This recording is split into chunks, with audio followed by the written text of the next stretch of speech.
hay un momento en la vida en el que uno se detiene. No porque el cuerpo lo exija, sino porque el alma ya no quiere seguir corriendo. No es cansancio, es otra cosa. Es una especie de silencio interior que empieza a hacerse más fuerte que el ruido de las obligaciones. Y ahí, en ese espacio, comienzan a surgir preguntas que antes no tenían lugar. ¿Qué quiero realmente ahora? ¿Para quién estoy viviendo? ¿Por qué sigo cargando todo esto si ya no me pertenece? Llegar a los 60, 70 u 80 años no debería sentirse como una frontera estrecha, sino como una expansión. Pero para que eso ocurra, hay que limpiar. Porque el problema no es la edad, es el peso acumulado. El que no se ve, el que no figura en ninguna radiografía, pero que se nota en la mirada, en la piel, en el ánimo, es ese peso invisible que viene de los vínculos tóxicos, de las culpas antiguas, de las promesas hechas desde el miedo, de los debería que nunca fueron verdaderos. Ese peso es el que desgasta más que los años. No se trata de empezar de nuevo, ni de buscar una juventud que ya pasó. Se trata de soltar lo que sobra, de vaciar para poder respirar, de quedarse solo con lo esencial, lo que alimenta, lo que alivia, lo que es verdadero. Porque cada día que pasa es una oportunidad, no para ser más, sino para vivir mejor. Y vivir mejor, a esta altura, no tiene nada que ver con productividad, éxito o reconocimiento. Tiene que ver con paz, con libertad, con autenticidad, con no pedir más permiso para ser quien uno es. Este no es un mensaje motivacional, es una invitación seria, ética, a mirar de frente lo que ya no necesitas cargar. Porque mientras sigas respirando puedes elegir. Y elegir no es fácil, pero es posible. Vamos a hablar de eso, no desde el ideal, sino desde lo real, desde la madurez, desde lo que duele, pero también libera. Porque el tiempo que queda, por poco o mucho que sea, merece ser vivido con ligereza interior. Hay un hábito que se instala tan temprano en la vida que con los años ni siquiera se nota. El de vivir pidiendo permiso, como si cada elección necesitara la bendición silenciosa de alguien más. Padres, hijos, pareja, amigos, la sociedad entera. Durante décadas te acostumbraste a consultar el deseo ajeno antes de escuchar el propio, a validar tus decisiones según lo que quedaba bien, a elegir según el guión establecido, incluso cuando tu corazón pedía otra cosa. Y ahora, tantos años después, ese patrón sigue activo como una voz interna que te frena justo antes de dar un paso diferente. Es sutil, pero muy profundo, porque impide el movimiento, impide la alegría, impide el riesgo necesario para vivir con autenticidad. Tal vez quieras volver a enamorarte, o vivir solo, o mudarte, o viajar, o simplemente empezar a decir que no. Pero algo dentro de ti repite la pregunta, ¿y qué van a decir? Esa pregunta es un ancla, una forma elegante de autocensura, porque nadie vive tu vida más que tú. Nadie paga el precio de tus renuncias. Nadie duerme en tu cama, con tus pensamientos, tus angustias, tus silencios. Entonces, ¿por qué seguir actuando para el aplauso de otros? La verdad es que no se necesita permiso para ser feliz. No ahora. No después de todo lo que has dado, lo que has aguantado, lo que has sostenido por años. El respeto que buscabas afuera, ahora te lo debes a ti mismo. Y no se trata de rebelarte, se trata de soltarte, de dejar de pedir autorización emocional para existir. Porque cuando uno ya ha recorrido tanto, lo único que realmente importa es no traicionarse más. ¿Qué harías hoy si no te preocupara el juicio ajeno? ¿Qué cambiarías si dejaras de justificar tu alegría como si fuera un lujo? Tal vez no sea demasiado tarde para empezar a vivir, esta vez sin permiso. A veces uno no sabe por qué se siente tan agotado. El cuerpo parece estar bien, las responsabilidades no han cambiado tanto, pero el cansancio no se va. Es otro tipo de fatiga. No nace del esfuerzo físico, sino de las relaciones que se han vuelto una carga silenciosa. Conversaciones que antes eran un refugio y ahora se sienten como una obligación. Presencias que ya no alivian, que no suman, pero que siguen ahí, por costumbre o por culpa. Esas personas que critican sutilmente, que exigen sin pedir, que te recuerdan lo que no hiciste, lo que deberías haber hecho, lo que esperan de ti, sin pausa, sin ternura, sin descanso. Algunas están cerca desde hace años, otras aparecen solo cuando necesitan algo, pero todas tienen un efecto común. Después de estar con ellas te sientes más solo que antes, y sin embargo sigues dejándolas entrar, no por falta de fuerza, sino por fidelidad a una historia que ya terminó. Porque en algún momento fueron importantes o porque temes que alejarte te convierta en una persona fría o egoísta, pero no es egoísmo poner un límite. Al contrario, es una forma profunda de cuidado personal. Aprender a decir, esto no lo permito más, es tan necesario como respirar. Y no tiene que ser dramático. A veces basta con responder menos, con proteger tu tiempo, con dejar pasar una llamada, con darte el permiso de no justificarte. Las relaciones no se sostienen solo con amor, se sostienen con respeto mutuo, con presencia real, con cuidado emocional. Si todo el peso lo llevas tú, eso no es un vínculo, es una carga. Tal vez llegó el momento de revisar a quién estás dejando entrar en tu paz y si realmente lo merece. Porque seguir rodeado de personas que no te cuidan es una forma lenta de ir apagándote por dentro. ¿Y acaso no mereces a esta altura que tu energía sea tratada como algo sagrado? No todo lo que duele necesita ser conservado, pero hay dolores que se instalan como si fueran parte estructural de quien uno es. Culpas no resueltas, errores que se siguen pagando en silencio, resentimientos que se arrastran por décadas.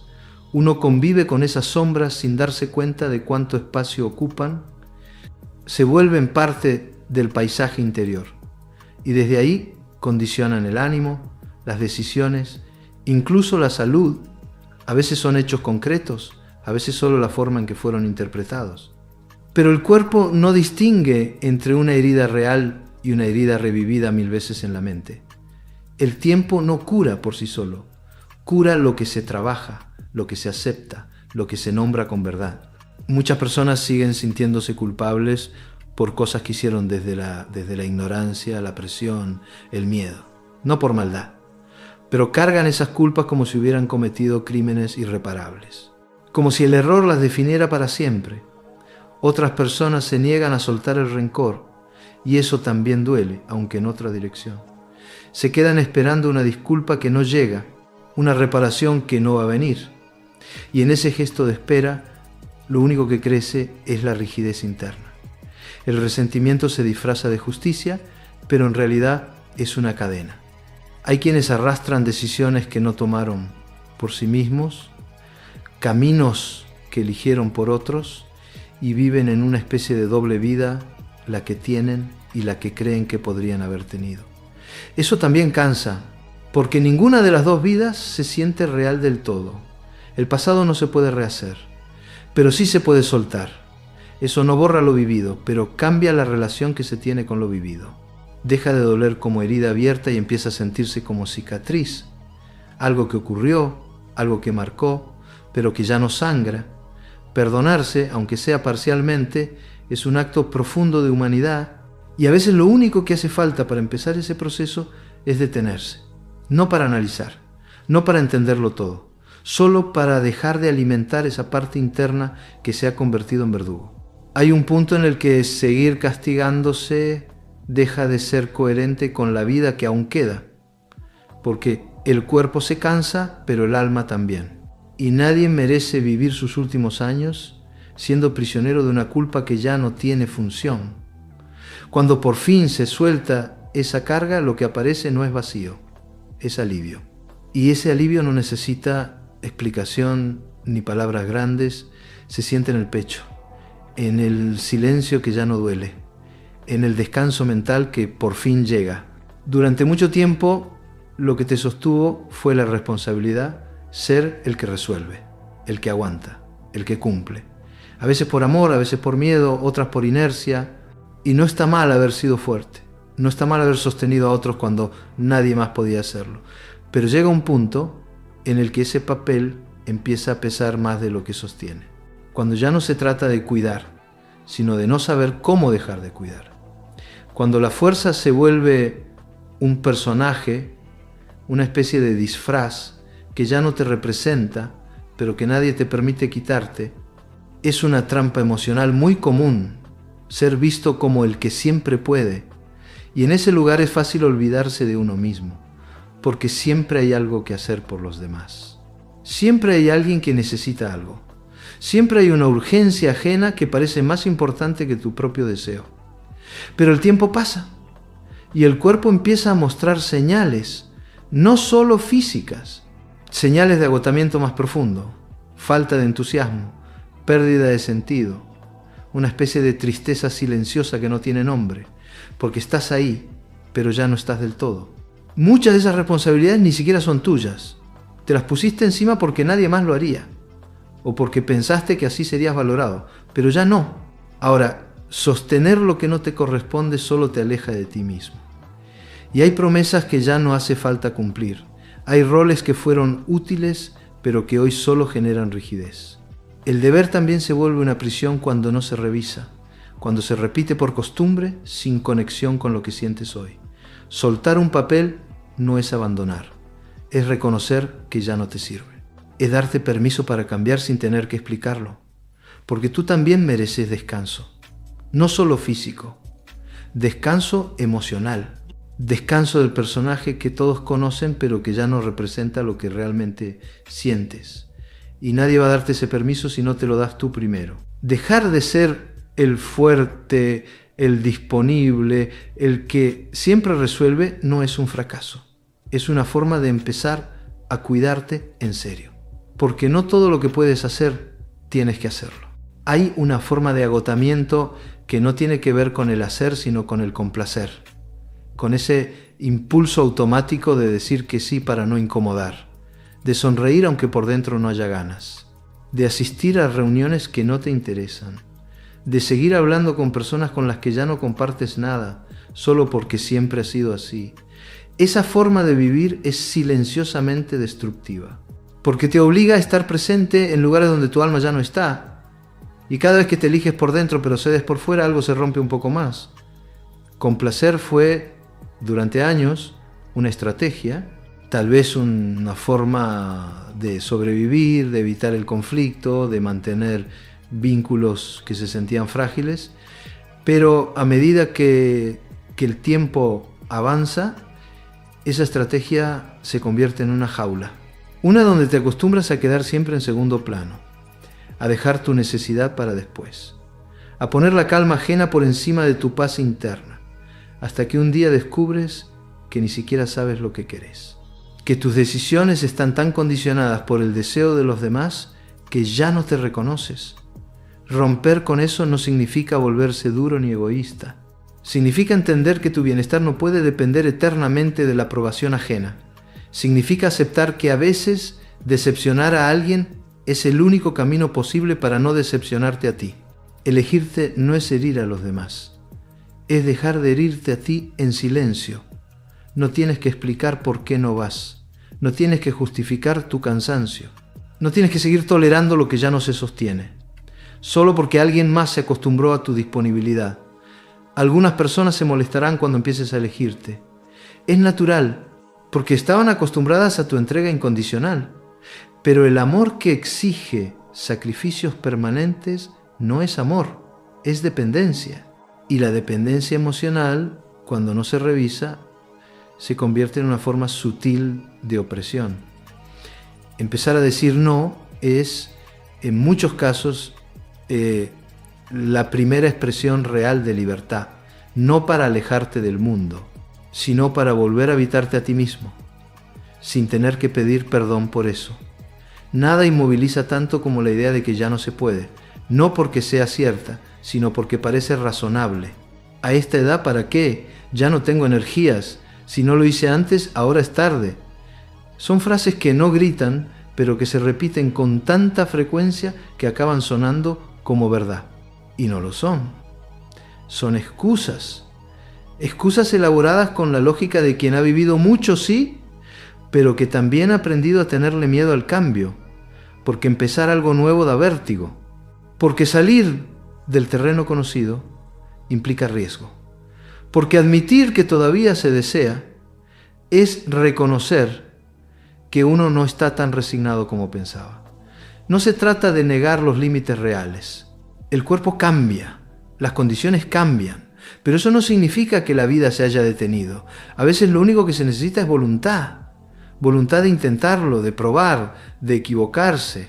Voluntad de moverse aunque sea lento, de abrir una puerta aunque no se sepa dónde lleva. Y sobre todo, voluntad de no dejarse engañar por esa voz interna que insiste en que ya no tiene sentido. ¿Cuántas cosas postergaste por miedo a no estar a la altura? ¿Cuántos deseos archivaste porque no era el momento? Y ahora que el tiempo pasó, ¿realmente crees que es tarde o solo te acostumbraste a no intentarlo? La comodidad, incluso cuando no es feliz, ofrece una falsa sensación de seguridad, como un sillón viejo, incómodo, gastado, pero tuyo, y salir de él, simbólicamente, cuesta. Pero quedarse ahí, día tras día, es otra forma de renunciar a lo que aún podría ser distinto. No hace falta grandes gestos. A veces basta con tomar una decisión pequeña, estudiar algo solo por curiosidad, ir a un lugar nuevo, empezar a moverse de otra forma, cambiar una costumbre, levantarse 10 minutos antes, dejar de repetir la frase que siempre usas para rendirte, porque mientras estés vivo, el margen para cambiar sigue abierto. Y ese margen, por más estrecho que sea, puede transformarlo todo. El desorden a veces no es casual, no es simple descuido. Es una forma concreta, física, visible, de algo que ocurre adentro, porque lo que no se suelta por dentro se acumula por fuera. Y aunque la casa no hable, guarda rastros de todo lo que ya no quisiste mirar, cajones llenos de recuerdos congelados, ropa que ya no usas, pero que no te animás a tirar. Cartas, fotos, papeles, regalos, adornos, objetos que alguna vez tuvieron sentido y ahora simplemente ocupan espacio. No estorban, pero tampoco nutren. Solo están como quien ya no vive, pero se niega a irse. Es muy fácil justificar ese apego. Me lo regaló tal persona, me trae recuerdos, algún día puede servir, es una parte de mi historia. Todo eso puede ser cierto. Y sin embargo, lo que no se usa, lo que no se mira, lo que no se elige, empieza a pesar. No por su valor en sí, sino por lo que representa emocionalmente. Porque cada cosa que conservas sin necesidad está ligada de alguna manera a una decisión no tomada, a una conversación pendiente, a una versión antigua de ti mismo que aún no has terminado de despedir. ¿Y si no se tratara solo de objetos? ¿Y si lo que estás acumulando en realidad son formas de no cerrar ciertos capítulos? ¿Qué parte de ese desorden es una barrera invisible para no hacer espacio a lo nuevo? Las casas se llenan, como se llena la mente, por miedo a perder, por negarse a soltar, por creer que el vacío es peligroso. Pero no lo es. El vacío, cuando es elegido, puede ser alivio. Puede ser aire fresco, puede ser el primer paso para volver a habitarte. Desprenderse no es un acto de frialdad, al contrario, es un gesto profundamente emocional, es reconocer lo que ya no te representa, es honrar lo que fue, pero también permitir que algo distinto llegue, porque vivir entre objetos que ya no hablan contigo es una forma lenta de estancamiento, y lo que se estanca se pudre, se vuelve ruido, se vuelve carga. No necesitas vaciarlo todo, ni hacer un cambio drástico, pero podrías empezar por una caja, una sola, mirarla con honestidad, decidir si lo que contiene realmente merece seguir allí, no por culpa, no por nostalgia, solo por verdad, porque una casa más liviana no solo se ve distinta, se respira distinto. Y tú también te vuelves distinto cuando el entorno deja de recordarte a cada paso lo que ya no eres. Hay algo que se empieza a perder en silencio cuando uno deja de aprender. No se nota de inmediato, no produce un vacío ruidoso, Pero poco a poco, el mundo se vuelve más pequeño. Las conversaciones se repiten, las ideas se endurecen, el entorno cambia y uno se queda quieto, como si ya no tuviera lugar en lo nuevo. Se empieza a vivir desde la repetición, no desde la curiosidad. Y la curiosidad, aunque parezca un lujo de los jóvenes, es una necesidad profunda para seguir sintiéndose vivo. Aprender no significa volver a la escuela ni acumular información. Aprender, a esta altura, es tener el coraje de mirar lo que no se entiende con humildad. Es probar una receta nueva, aunque no salga bien. Es preguntar cómo funciona algo, sin sentir vergüenza por no saberlo. Es escuchar música diferente, leer un libro fuera de lo habitual, pedir ayuda, cambiar de opinión, reconocer que uno también se puede equivocar a los 70 y que eso no lo debilita, lo humaniza.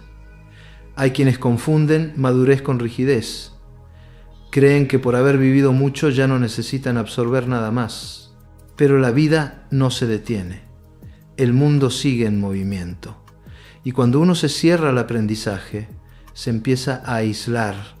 Ya no se conecta igual con las nuevas generaciones. Ya no se renueva la mirada. Todo se interpreta desde un marco viejo, como si ya no hubiera nada que te pudiera sorprender. Y eso, con el tiempo, apaga. Volver a aprender es una forma de encender la luz interna. No importa el ritmo, no importa el resultado. Lo que importa es la disposición a seguir ampliando el mundo propio. Porque mientras uno tenga la capacidad de aprender, también tiene la capacidad de cambiar. Y mientras haya cambio, hay posibilidad de entender mejor, de vivir más profundamente, de romper un ciclo que parecía eterno. La vitalidad no siempre está en el cuerpo. Muchas veces está en la mente que sigue haciendo preguntas. No se trata de ser moderno, ni de adaptarse a todo. Se trata de no quedar preso de lo ya sabido. Porque lo ya sabido, cuando no se cuestiona, se convierte en una cárcel invisible y tú no naciste para encerrarte en lo que alguna vez funcionó. Naciste para seguir expandiéndote, incluso si eso ocurre en gestos pequeños, en silencios curiosos, en pasos nuevos dentro de tu propio mundo. Cambiar a esta altura no parece necesario, al menos no de forma evidente. Uno podría decir que ya vivió lo suficiente, que no tiene nada que probar, que con mantenerse como está alcanza. Y esa frase, que suena razonable, muchas veces esconde algo más profundo: miedo. No miedo infantil ni pánico irracional, miedo sereno disfrazado de prudencia. Ese que susurra por dentro: mejor no tocar nada por si se rompe, mejor no intentar por si sale mal. Ya estoy grande para esto. Es un miedo sofisticado que se viste de sensatez, que no interrumpe la vida con estruendo, pero que la va apagando lentamente, porque lo que no cambia se estanca, y lo que se estanca poco a poco se muere. La rigidez, que muchos llaman estabilidad, no siempre es salud. A veces es solo una forma elegante de desconectarse del deseo. Porque cambiar no implica dar un giro dramático. Cambiar es, en muchos casos, permitir que algo nuevo entre, aunque sea pequeño, aunque duela, aunque incomode. ¿Por qué nos cuesta tanto? Porque lo conocido, incluso cuando no es feliz, ofrece control. Porque ya aprendimos a movernos dentro de lo que tenemos. Y lo nuevo, lo diferente, obliga a exponerse, a decir no sé, a fracasar, a parecer torpe, a empezar desde un lugar incómodo. Pero eso también es vida. Y cada vez que te cierras a una posibilidad nueva, te estás diciendo sin darte cuenta: ya no hay nada más para mí.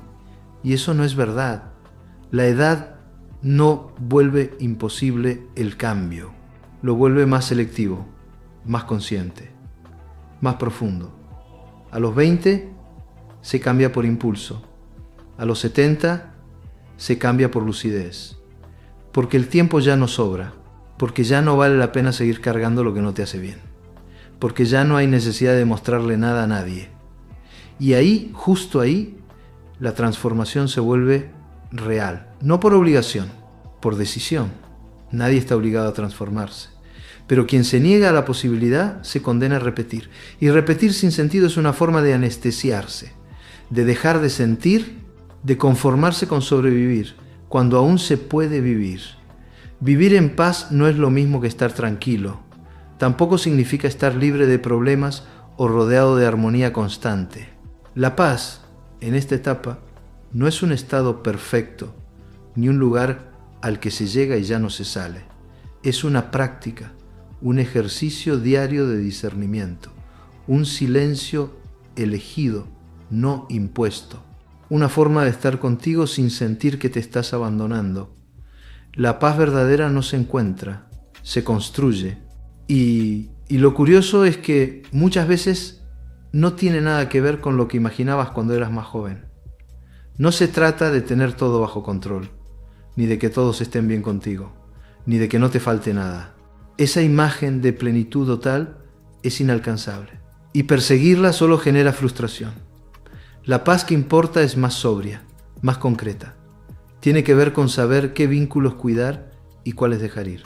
Con poder mirar tu historia sin odio ni vergüenza. Con aceptar que no todo se va a resolver y que aún así vale la pena estar aquí. Hay paz cuando ya no necesitas convencer a nadie. Cuando dejas de discutir con lo que no cambia. Cuando soltás la obsesión por cómo deberían haber sido las cosas. Y en ese momento, aunque el cuerpo tenga límites, aunque el mundo no sea perfecto, sentís una especie de descanso interno. No porque todo esté bien, sino porque por fin dejaste de pelearte con lo inevitable. Es ahí donde la vida recupera un ritmo distinto, más lento, más profundo, más tuyo. Y no se trata de resignación, al contrario, es una forma madura de decir no necesito más que esto para estar bien. Eso no impide que sigas deseando cosas, pero el deseo deja de ser desesperado. Ya no nace de la carencia, sino de la conexión. Ya no corre detrás de lo imposible, sino que se acomoda a lo que realmente importa. Encontrar esa paz no es fácil, requiere desapego, honestidad, soledad, a veces, pero también trae una dulzura nueva, una forma de estar en el mundo que no pide permiso ni aprobación, solo presencia. Y esa presencia es quizás el regalo más grande que puedes darte después de haber sobrevivido a tanto. La vida liviana no es una vida vacía, tampoco es una vida superficial ni egoísta.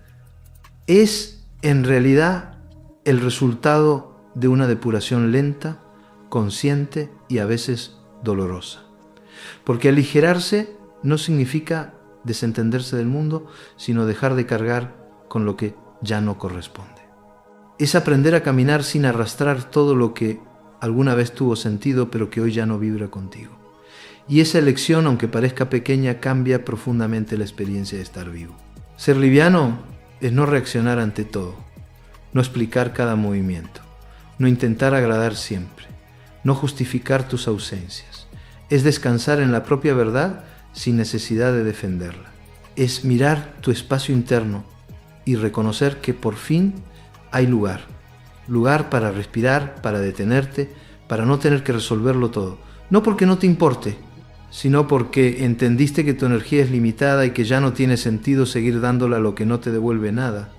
La liviandad no es desinterés, es madurez emocional, es haber comprendido que no todo puede ser sostenido para siempre, que algunos vínculos si pesan demasiado se sueltan, que algunas luchas no merecen seguir siendo peleadas, que algunas versiones de ti ya cumplieron su ciclo. Es vivir con lo justo, pero no por carencia, por decisión, porque descubriste que no necesitas acumular ni objetos, ni deberes, ni culpas, ni promesas rotas. Hay una dignidad profunda en esa elección, una forma de respeto por ti mismo que no grita ni se impone, pero que cambia la forma en que te habitas. La liviandad no se ve, se siente en cómo respiras, en cómo duermes, en cómo sostienes una conversación sin defenderte, en cómo decides no responder a lo que antes te hería, en cómo dejas pasar lo que ya no te alcanza. No hay urgencia, no hay calendario, pero sí hay una posibilidad real de vivir el tiempo que queda con menos peso y más verdad. Y esa posibilidad, aunque no sea ruidosa, puede marcar la diferencia entre sobrevivir y estar realmente presente en tu propia vida. Todo este recorrido no fue una invitación a cambiarlo todo, ni una receta para encontrar felicidad instantánea. Fue otra cosa. Fue una pausa, un espacio abierto, sereno, para revisar lo que aún estás cargando sin necesidad. Porque vivir con dignidad emocional no se trata de alcanzar una versión ideal de ti mismo, sino de reconciliarte con lo que hay, con lo que queda, con lo que todavía puede ser. Has vivido lo suficiente como para saber que no todo se puede resolver, que hay pérdidas que no se compensan, heridas que no se cierran del todo, historias que no tendrán un final perfecto, pero también sabes que hay instantes de verdad, momentos breves pero intensos, en los que uno se siente libre sin necesidad de explicación. Y esos momentos llegan cuando el peso baja, cuando ya no se pide permiso, cuando se deja de actuar por obligación y se empieza a vivir desde dentro. Limpiar la vida no es un acto radical, es una serie de gestos mínimos, elegidos con cuidado, un no que no necesita defensa, un objeto que se deja ir, un vínculo que se distancia, un recuerdo que se mira por última vez antes de soltarlo. Esas pequeñas decisiones abren espacio, no espacio vacío, sino espacio habitable. Espacio para estar, para respirar, para volver a sentir. No importa cuánto tiempo quede, lo que importa es que ese tiempo sea tuyo, no prestado, no condicionado, no vivido en función de lo que otros esperan, porque aún ahora, con lo vivido, con lo perdido, con lo aprendido, todavía podés empezar a vivir distinto. No por capricho, no por revancha, solo por respeto, por ternura hacia ti mismo, por ese amor tranquilo que llega cuando por fin dejas de luchar contra lo que eres. Y si en este momento algo dentro de ti se movió, aunque sea un poco, eso ya es un comienzo.